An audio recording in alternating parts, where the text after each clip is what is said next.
మనం జీవించలేకుండా ఉన్నాం. 10 మంది ఉన్నప్పుడేమో మన భక్తి అబ్బా సభాసర సంతోషం, 10 మంది ఉన్నప్పుడు ఇదిరా భక్తి అనుకుంటాం. అదే ఒంటరిగా ఉంటే ఆ పరిశుద్ధంగా మనం జీవిస్తామా? 10 మంది భక్తుల మధ్య మన భక్తి వేరేలాగా ఉండద్దే, సంఘ సేవకుడి దగ్గర మన భక్తి వేరేగా ఉండద్దే. అది ఒంటరిగా ఉన్నప్పుడు ఆ 10 మందిలో ఉన్న భక్తి మనలో ఉంటుందా? ఉంటుందండి. మీరు అబ్జర్వ్ చేయండి, 10 మంది దగ్గర ఉన్న భక్తి అది జీరో, అది శూన్యం. నువ్వు ఒంటరిగా ఉంటుంది తెలుసా? ఒంటరిగా నువ్వు ఉన్నప్పుడు అది నిజమైన భక్తి, అదే నీ నిజమైన క్యారెక్టర్, అది నిజమైన నీ ప్రవర్తన.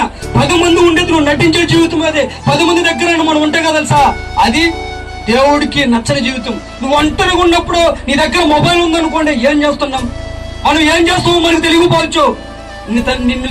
నిన్ను జన్మించిన నీ తల్లిదండ్రులు తెలియకపోవచ్చు. మనము మొబైల్ ఉన్నప్పుడు మనం ఏమో వెబ్సైట్లో ఆన్ చేస్తున్నాము, మనం ఏం చూస్తాడు అన్నింటినీ కానీ చూస్తాడు. రేపు చనిపోయినప్పుడు దేవుడు తిరిగి వస్తామని నిలబెట్టినప్పుడు డిస్ప్లే చేసి చూస్తాడు, మనకు అర్థం కాదు. అప్పుడు మనం ప్రభుని యేసుక్రీస్తు